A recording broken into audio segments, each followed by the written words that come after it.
नमस्कार मित्रांनो, माऊली अकॅडमी आपले सर्वांचे स्वागत आहे. आजचा आपला टॉपिक आहे ग्रॅव्हिटेशन म्हणजेच गुरुत्वाकर्षण. या टॉपिक मधील आपण जे काही गणिताचा भाग आहे या आधारित आपण सूत्ररचना आणि याचे जे काही गणित आहे ते आपण या ठिकाणी पाहणार आहोत. नमस्कार मित्रांनो, आज आपल्याला या ठिकाणी गुरुत्वाकर्षण या संदर्भात या पॉइंट मध्ये आपल्याला जे काही गणित आहे त्या गणिताचा आपल्याला या ठिकाणी विचार करायचा आहे. तर त्या अगोदर गणित करण्याच्या अगोदर आपल्याला गुरुत्वाकर्षणाच्या बाबतीत जे काही सूत्ररचना आहे सूत्ररचना कशा पद्धतीने तयार झाली, त्याचे युनिट म्हणजेच काय येतं, काय हे कोणते आहे हे काय नाही, या ठिकाणी आपण पडताळा करून घेऊया. तर पहा, या ठिकाणी न्यूटनचा पहिला जो नियम आहे तो काय आहे, v is equal to U plus AT. P काय असतो, पी हा नेमका अंतिम वेग आहे आणि त्याच्यानंतर यू जो आहे तो सुरुवातीचा वेग आहे आणि टी हा काय आहे, टाइम आहे. आणि याच्या ठिकाणी आपण बऱ्याच गोष्टी आपण ज्यावेळेस वर फेकणे, वरून खाली वस्तू फेकणे, वरून खाली वस्तू पडणे अथवा खालून वर वस्तू फेकणे या बाबतीत जे काही गणित आपण गणिताची क्रिया करणार त्या ठिकाणी आपल्याला काय घ्यायचं आहे, जी घ्यायचं आहे. मग या ठिकाणी v is equal to U plus AT आहे पहिलं जे काही न्यूटनचं सूत्र आहे. त्याच्यानंतर न्यूटनच्या दुसऱ्या नियमानुसार या ठिकाणी आपल्याला काय भेटणार आहे, s is equal to UT plus 1/2 AT square. म्हणजे या ठिकाणी s हे काय आहे, अंतर आहे, डिस्टन्स म्हणजे काय अंतर. तर u हा सुरुवातीचा वेग झाला, t हा टाइम झाला आणि 1/2 एटी स्क्वेअर या ठिकाणी t हे काय झालं, टाइम झालं. जी याचं तुम्ही सांगितलेलं आहे याच्या ठिकाणी आपल्याला काय घ्यायचं आहे, जी घ्यायचं आहे. त्याच्यानंतर न्यूटनचा तिसरा नियम v square is equal to U square plus 2as. आणि ज्यावेळेस आता फोर्स म्हणजेच काय, बल. तर जे आपला बल कसं काढता येईल, तर ज्यावेळेस दोन वस्तू असतात, दोन वस्तू म्हणजे आकर्षण बल कशा पद्धतीने आपल्याला काढता येईल. तर या ठिकाणी एफ म्हणजेच काय, दोन वस्तू म्हणजे आकर्षण बल अथवा आकर्षण बल या नावाने देखील त्याला ओळखलं जातं. F is equal to G m1 into m2 upon R square. म्हणजे दोन वस्तू आहेत आणि दोन वस्तू त्या ठिकाणी दोन वस्तूमधील अंतर दिलेलं आहे आणि तो अंतर कोणत्या अक्षरांतर सुरू आहे, त्याला आर स्क्वेअर या ठिकाणी डिस्टन्स म्हणजे डी सुद्धा घेऊ शकता, डिस्टन्स म्हणजे अंतर असतो, डी सुद्धा घेऊ शकता अथवा आर घेऊ शकता. म्हणजे तुमच्या मनावर घेता येईल तुम्हाला. G m1 into m2 upon R square हे आपण काय कशात बघितलं, दोन गुरुत्वीय आकर्षण बलाच्या संदर्भात जर आपल्याला तसा जर प्रश्न पडला असेल तर या सूत्राचा उपयोग करता येतो. त्याच्यानंतर g is equal to G M upon R square आणि वेट म्हणजेच काय, वजन बरोबर फोर्स म्हणजेच काय, बल. W is equal to F is equal to M G वस्तुमान आणि हे जी दिलेलं आहे बरोबर. मग या ठिकाणी हे पाहिल्याच्यानंतर आपल्याला या ठिकाणी त्याचे जे काही एकक आहेत एकक कशा संदर्भात आपल्याला व्यक्त करता येतात. पहा, फी जो असतो तो या ठिकाणी निस्ता केवळ फी जर असेल तर तो मीटर पर सेकंड घेत आहे आणि फी हा अंतिम वेग असतो, त्याच्यानंतर हा सुरुवातीचा वेग आहे. तर या ठिकाणी आपला काय यू इज इक्वल टू देखील आपला काय करता मीटर पर सेकंड करता येईल.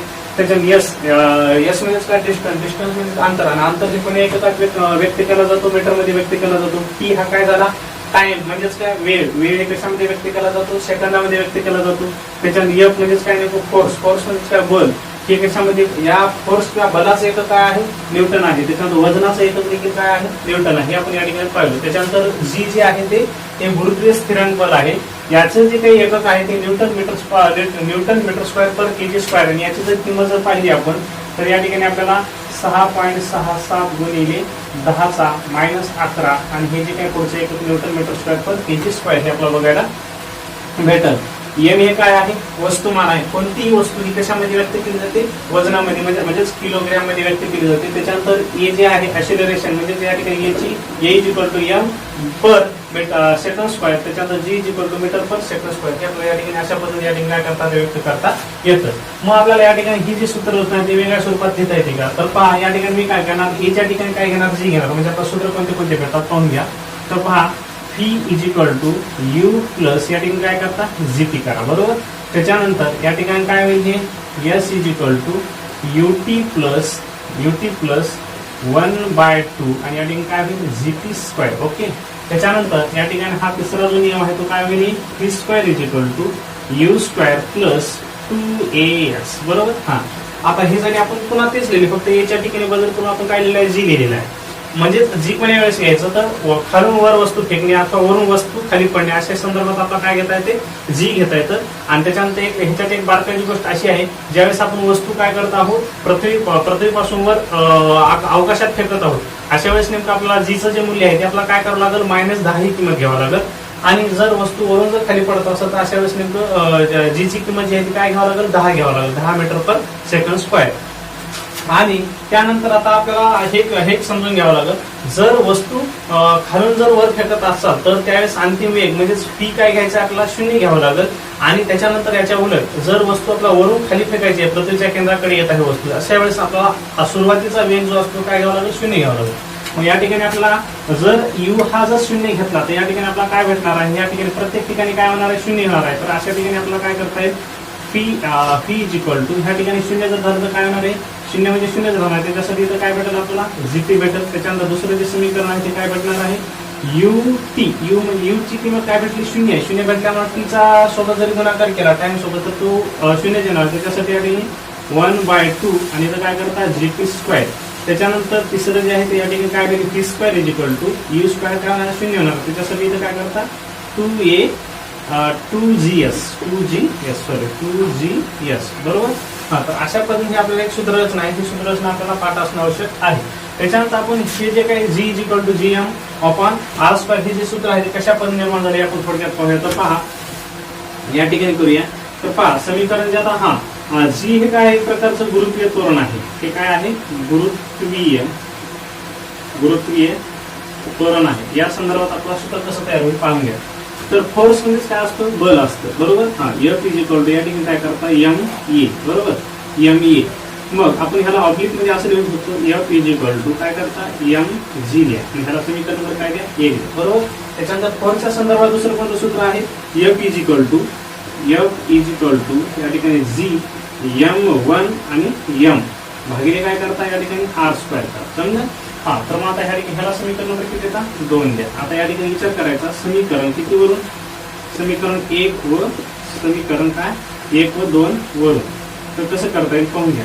तर पहा या ठिकाणी ही अगोदरची किंमत म्हणजे या ठिकाणी काय लिहून घ्या, mg बरोबर ह्या ठिकाणी घ्या G M1 आणि M भागिले काय करता R स्क्वेअर बरोबर.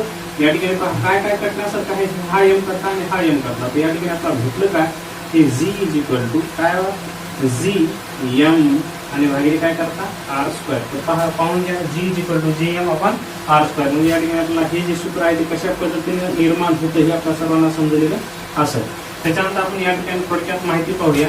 आता या ठिकाणी G जे आहे हे G घ्या, G ची किंमत आपण इथं लिहिलीच आहे, पण आपण या ठिकाणी पुन्हा लिहिली 6.67 गुणिले 10 मायनस 11 म्हणजे याला 6.67 गुणिले 10⁻⁻11 असं करायचं, मायनस 11 10⁻² म्हणता येईल. आणि या ठिकाणी न्यूटन मीटर स्क्वेअर पर केजी म्हणजे किलोग्रॅम स्क्वेअर असं करता येईल. त्याच्यानंतर R जो असतो तो दोन्ही मधला म्हणजे R जो असतो तो काय आहे, डिस्टन्स आहे. त्याच्यानंतर आपल्याला वाटतं तर वस्तुमान लिहिता येईल. या ठिकाणी वस्तुमान बरोबर या ठिकाणी काय लिहिता, 6 गुणिले 10चा 24वा 6 गुणिले 10चा 24वा आणि वस्तुमान कशामध्ये व्यक्त केलं जातं, किलोग्रॅम मध्ये केलं जातं. त्याच्यानंतर आपल्याला पहा R जो आहे तो R म्हणजेच काय अंतर, हा 6.4 गुणिले 10चा 6वा आणि या ठिकाणी हे जे आहे ते कशामध्ये व्यक्त केलं जातं, मीटर मध्ये. अंतर म्हणजेच अंतर कशात व्यक्त केला जातो, मीटर मध्ये व्यक्त केला जातो. तर अशा संदर्भात या ठिकाणी आपण न्यूटनचा पहिला नियम, न्यूटनचा दुसरा नियम आणि न्यूटनचा तिसरा नियम या संदर्भात आपण ही सूत्ररचना पाहिली आहे. थोडक्यात पुन्हा एक बार सांगेल. न्यूटनचा पहिला नियम काय म्हणतो की P is equal to U plus AP आणि न्यूटनचा दुसरा नियम काय म्हणतो S is equal to UT plus 1/2 AT square अथवा GT स्क्वेअर. आणि न्यूटनचा तिसरा नियम जो आहे तो V square is equal to V square plus 2AS. आणि जे काही दोन जर आपल्याला वस्तुमान दिले असतील आणि त्या ठिकाणी जर आपल्याला गुरुत्वीय आकर्षण बल जर काढायचं असेल तर त्या ठिकाणी कसं काढणार, तर त्याचं सूत्र आहे F is equal to GM1 into M2 upon R square. आणि दुसऱ्या संदर्भात जर फोर्स जर काढायचा असेल म्हणजे F is equal to W is equal to MG. म्हणजे या ठिकाणी पहा W is equal to F is equal to MG. आणि केवळ G जर काढायचं असेल गुरुत्वीय त्वरण बल काढायचं असेल तर G is equal to MG आपलं GM अपॉन R स्क्वेअर. तर असे हे आपण या ठिकाणी एक बेसिक म्हणून या ठिकाणी सूत्ररचना या ठिकाणी पाहिलेली आहे. गुरुत्वाकर्षण या टॉपिक मध्ये स्वाध्याय जो आहे त्या स्वाध्यायामधील प्रश्न क्रमांक 5 मधील अ नावाचा आपण या ठिकाणी प्रश्न सोडणार आहोत. तर प्रश्न क्रमांक अ नावाचा काय म्हणतो, जर एका ग्रहावर एक वस्तू 5 मीटर वरून खाली येण्यास, जर एका ग्रहावरून एक वस्तू 5 मीटर खाली येण्यास 5 सेकंद घेत असेल तर त्या ग्रहावरील त्या वस्तूचं गुरुत्वीय त्वरण किती. तर त्या वस्तूचं गुरुत्वीय त्वरण किती. तर पहा एक ग्रह आहे, त्या ठिकाणी आपण ही वस्तू आहे, वस्तू एका ग्रहावरून वस्तू खाली येण्यास किती वेळ लागतो, 5 सेकंद लागतो. आणि ती अंतर किती आहे, 5 मीटर अंतर आहे. म्हणजे S is equal to 5 metre आणि टाइम किती लागतो, 5 सेकंद लागतो. तर त्याचं गुरुत्वीय त्वरण बल काढा. तर कशा संदर्भात काढायचं या ठिकाणी पहा यू इज इक्वल टू, आता मी सुरुवातीला सांगितलं तुम्हाला जर वरून जर वस्तू अशी खाली पडत जर असेल तर त्या ठिकाणी आपल्याला अंतिम एक जो सुरुवातीचा जो वेग आहे तो आपल्याला या ठिकाणी काय घ्यायचा आहे 0 घ्यायचा आहे. म्हणजे या ठिकाणी काय येतं यू इज इक्वल टू 0 घेतलेला आहे आणि जी ची किंमत आपल्याला या ठिकाणी काढायची आहे. तर आपल्याला या ठिकाणी पहा कशा संदर्भात करता येईल. तर आपण या ठिकाणी एक सूत्र या ठिकाणी घेऊन घेईल, p square is equal to u square plus 2as बरोबर. हा तर पहा या ठिकाणी आता जे काही आपलं हे गणित आहे हे कोणत्या सूत्रामध्ये बसत. तर पहा या ठिकाणी आपल्या या ठिकाणी जे काय सुरुवातीचा वेग आपण काय घेतलेला आहे यू घेतलेला आहे 0 घेतलेला आहे. परंतु आपल्याला अंतिम वेग दिलेला आहे का या ठिकाणी p आहे या ठिकाणी p आहे. म्हणजे आपल्याला या ठिकाणी दोन्ही सूत्राची रचना न घेता आपल्याला सूत्र कोणतं पाहिजे आहे आपल्याला न्यूटनच्या किती नियमानुसार न्यूटनच्या दुसऱ्या नियमानुसार या ठिकाणी आपण सूत्र रचना करूया. तर पहा जे काही दिलेली आहे आपण या ठिकाणी किमती घेऊन घेऊ. तर पहा या ठिकाणी अंतर किती दिलेलं आहे त्या वरून वस्तू खाली पडण्यासाठी एकूण अंतर किती दिलेलं आहे 5 मीटर दिलेलं आहे. त्याच्यानंतर टाइम किती आहे 5 सेकंद. त्याच्यानंतर गुरुत्वीय त्वरण बल आपल्याला या ठिकाणी काय काढायचं आहे. त्याच्यानंतर त्याच्यानंतर या ठिकाणी काय घेता यू इज इक्वल टू काय घेता 0 घे बरोबर. तर मग आता इथे या ठिकाणी उल्लेख करा न्यूटनच्या दुसऱ्या नियमानुसार ओके. तर सूत्र लिहून घ्या या ठिकाणी S is equal to UT plus 1/2 आणि या ठिकाणी काय APच्या ठिकाणी काय लिहायचं तुम्हाला GT स्क्वेअर बरोबर. तर पहा यस आपल्याला अंतर किती दिलेलं आहे या ठिकाणी 5 मीटर दिलेलं आहे. ज्या ठिकाणी किंमत दिली त्या ठिकाणी 5 मीटर मी एकच नंतर लिहिल 5.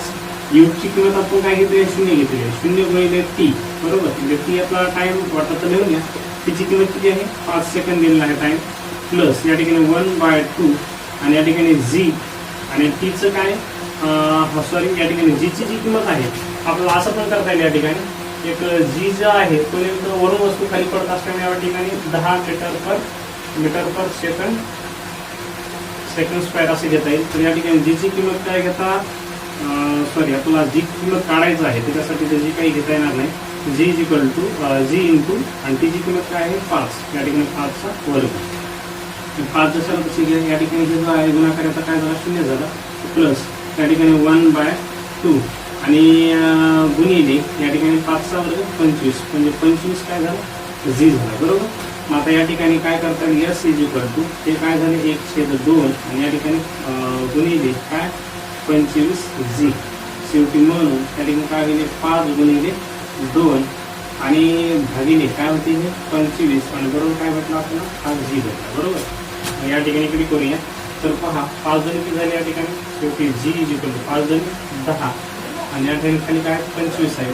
तर जी इज इक्वल टू या ठिकाणी 25चा पाडा आपल्याला याच्यात वाटतं तर टाकून घ्या 5 जणी काय झाले 10 आणि 5चा पाडा काय झाले 25. मग या ठिकाणी जी इज इक्वल टू 5चा पाडा पण कसं म्हणतात होता नाही मी त्याचं काय करलो 0.2 म्हणजे झाले 20 या ठिकाणी 5 काय झाले 5 म्हणजे जी इज इक्वल टू काय भेटतं 0.4.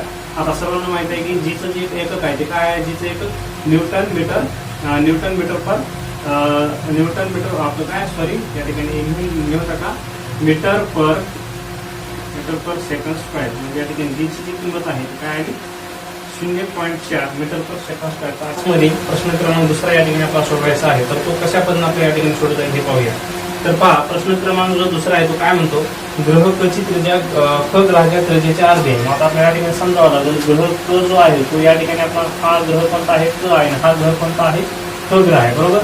मग या ठिकाणी पहिला उल्लेख काय केला आहे ग्रह क ची त्रिज्या ख ग्रहाच्या त्रिज्येच्या अर्धी आहे. ख ग्रहाच्या त्रिज्येच्या अर्धी म्हणजे याची त्रिज्या किती असणार आहे याची जी त्रिज्या आहे ती किती असणार आहे r असणार आहे.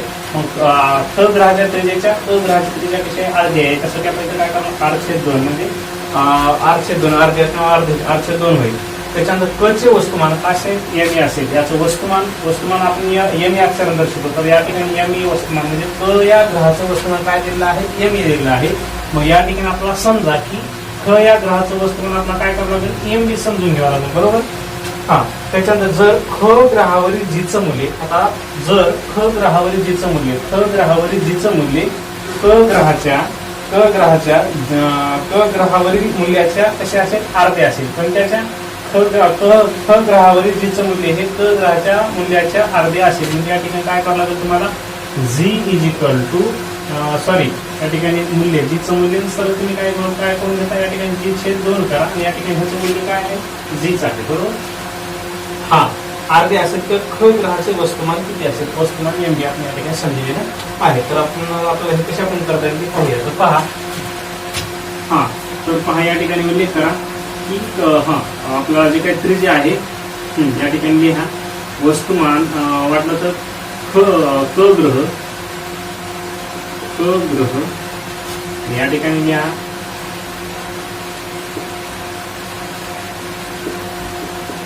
क ग्रह. बरोबर. हा आता क ग्रहाची जी काही त्रिज्या आहे रेडियस, बरोबर, त्रिज्या कशी आहे या ठिकाणी वाटलंच तर याला आज करा.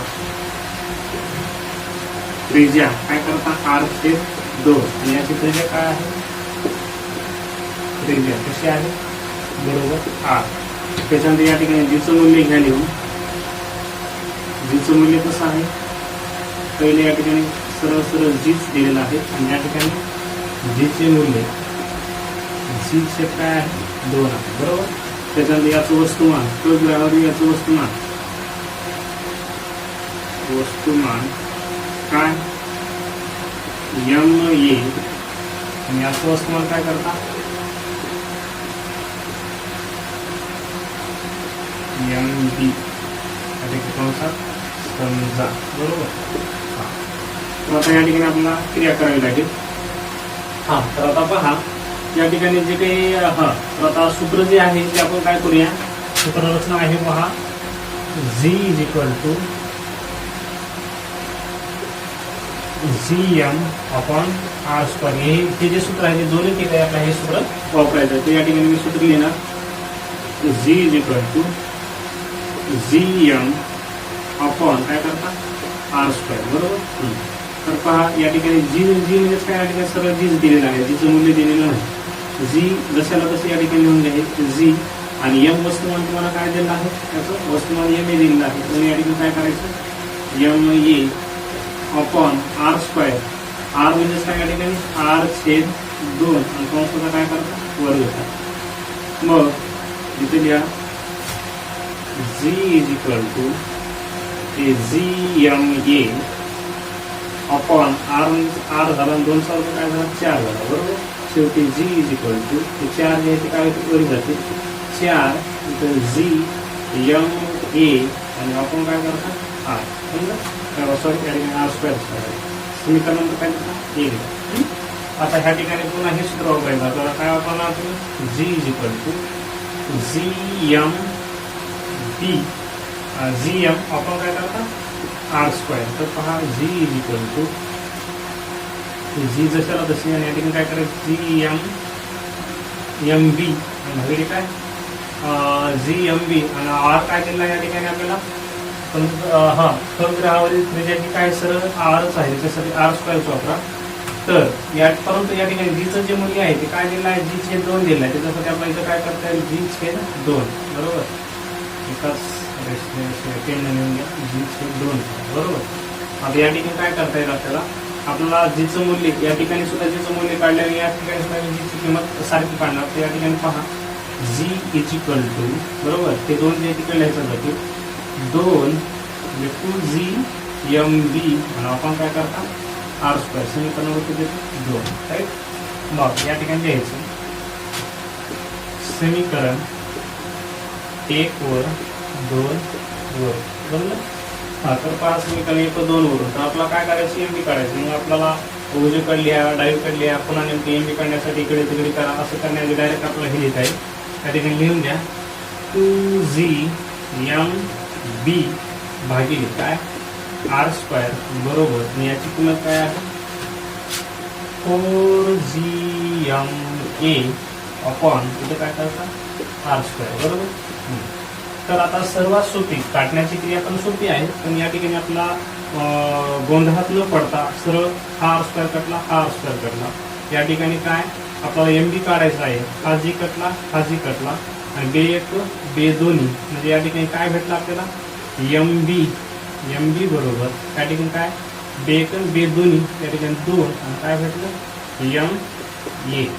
तर आपण आपला जे काय काढायचं होतं वस्तुमान क ग्रहावरील ते आपण या ठिकाणी सहजरित्या क ग्रहावरील वस्तुमान किती आहे 2ma हे या ठिकाणी आपल्याला भेटलेलं आहे. तर या ठिकाणी आपल्याला प्रश्न क्रमांक 5 मधील जो ई नावाचा प्रश्न आहे तो या ठिकाणी आपल्याला सोडवायचा आहे. तर पहा, एका वस्तूचं वस्तुमान व पृथ्वी वजन अनुक्रमे 5 kg आणि 5 kg व 49 यान म्हणजे 49 न्यूटन आहे. तर आपल्याला या ठिकाणी वस्तुमान, तर आता पृथ्वीवरचं वस्तुमान दिलं आहे तर चंद्रावरचं वस्तुमान काढायचं आहे. तर या ठिकाणी आपण पृथ्वीवर वस्तुमान थोडक्यात या ठिकाणी हे पृथ्वी म्हणजे काय ई घ्या, अर्थ म्हणजे पृथ्वी झाली आणि त्याच्यानंतर मून जे आहे ते या ठिकाणी काय करा एम घ्या, म्हणून लगेच काय झाला चंद्र झाला.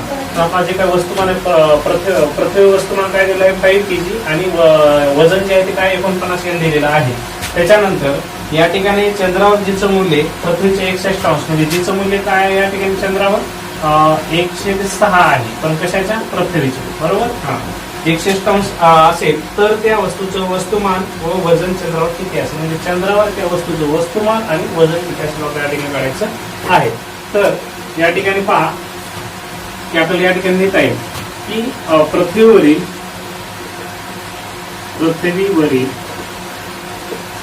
वस्तुमान काय आहे एम बरोबर इथं काय करतात 5 kg. त्याच्यामध्ये वस्तुमान किलोग्रॅम मध्ये मोजलं जातं आणि वजन जे आहे ते काय 49 न्यूटन, बरोबर. हा, तर या ठिकाणी आपल्याला आता ही जी सूत्ररचना आहे यामध्ये आपल्याला असा उल्लेख येतो का एम डब्ल्यू काय आहे का नाही. मग ह्याच्यासाठी आपल्याला जे काही सूत्र मी दिलेलं होतं W = F या ठिकाणी काय mg. तर या सूत्राचा आपल्याला या ठिकाणी उपयोग करावा लागेल. तर पहा या ठिकाणी सूत्र लिहा W = या ठिकाणी काय करता mg. ओके. मग W आता या ठिकाणी काय म्हणजे वजन काय आहे या ठिकाणी 49 बरोबर. m काय 5 आणि g काय दिलेलं नाही म्हणजे आता काढायचं. मग या ठिकाणी असं घ्या 49 छेद काय करतात 5 बरोबर काय झाले हे g शेवटी, म्हणून या ठिकाणी g पहा 5 न काय झाली 45 किती उरले 4 उरले 40 झाले म्हणजे या ठिकाणी 45 40 बरोबर. आणि या ठिकाणी g कसं असतं मीटर पर सेकंड स्क्वेअर बरोबर. तर या ठिकाणी आपल्याला जी किंमत आहे ते काय भेटलेली आहे 9.8 मीटर पर सेकंड स्क्वेअर. तर या ठिकाणी अशी किंमत भेटली. त्याच्यानंतर आता आपल्याला या ठिकाणी उल्लेख करावा लागेल की चंद्रावर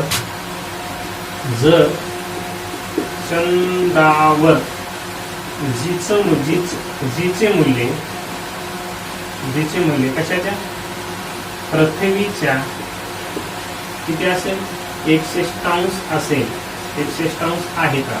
ओके. तर ओके. हा, तर आता या ठिकाणी पहा जीचं मूल्य किती आहे 106 आहे. तर याचं जे रूपांतर आहे ते आपल्याला काय करावं लागेल चंद्रावर वजन आपल्याला काढायचं आहे वस्तुमानाचं आणि वजन म्हणजे हे आपल्याला चंद्रावर काढायचं आहे. मग या ठिकाणी काय करणार तुम्ही की बरोबर 106 आणि आताच आपण जीची किंमत काय काढली आहे 9.8 म्हणजे याचं मूल्य 106 असेल तर आपल्याला चंद्रावरती वस्तुमान आणि वजन या ठिकाणी काढायचं. तर या ठिकाणी आपल्याला तुलना केली आपण 106 असल्यामुळं. आता या ठिकाणी पहा तिथं काय होईल 6 1 6 किती उरले पहा 3 उरले आला आपला दशांश झाला झाले 38 6 36 उरले 2 झाले 20 साहित्र्यांक 18 असाच क्रम चालत असतो. त्याच्यासाठी आपल्याला या ठिकाणी काय करता येईल 4 लिहून घ्या डायरेक्ट आणि हा 4 लिहिलं. ओके. तर आता हे आपण काढलं. तर आता आपल्याला या ठिकाणी काय काढायचे खऱ्या अर्थानं आता आपण चंद्रावरती आपण वस्तुमान आणि त्याचं वजन या ठिकाणी काढणार आहोत. तर आता हे उल्लेख करायचा या ठिकाणी आता चंद्रावरील वस्तुमान व वजन काय करूया काढू. ओके. तर सूत्र लिहा काय W = mg. तर W m काय दिलं आहे तुम्हाला एम ज्या वस्तुमान जे आहे ते नेमकं कोणी या ठिकाणी चंद्रावर गेला काय पृथ्वीवर राहिला तर याचं वस्तुमान त्याचं बदलत नाही. त्याच्यासाठी या ठिकाणी काय 5च राहणार आणि जी आहे ते आता आपण काढलेलं 1.634 बरोबर. हा, तर पहा W बरोबर या ठिकाणी काय भेटेल 5चा पाडा म्हणून घ्या. 5 काय झाले 20 झाले 5 2 5 3 15 15 2 17 17 ला 7 5 ला 1 आणि 5 7 30 30 काय झाले 31 31 ला 1 5 3 आणि 5 1 5 5 आणि 3 झाले 8 30 नंतर 1 2 3 1 2 3. तर या ठिकाणी म्हणजे दशांश स्थळाचा जर गुणाकार असेल तर सरळ सरळ गुणाकार करायचा आणि दशांश स्थळ मोजायची आणि दशांश स्थळ मोजून किती स्थळ आहेत 3 आहेत तर उजवीकडे मोजून डावीकडून द्या 1 2 3 तर या ठिकाणी 8.170 तर या ठिकाणी आपल्याला डब्ल्यू बरोबर 8.17 या ठिकाणी ह्याचं वजन काय असतं न्यूटनमध्येच असतं बरोबर. तर या ठिकाणी आपल्याला अशा बाबतीत ही जी काही गणिताची क्रिया दिली होती या ठिकाणी अशा पुन्हा प्रकार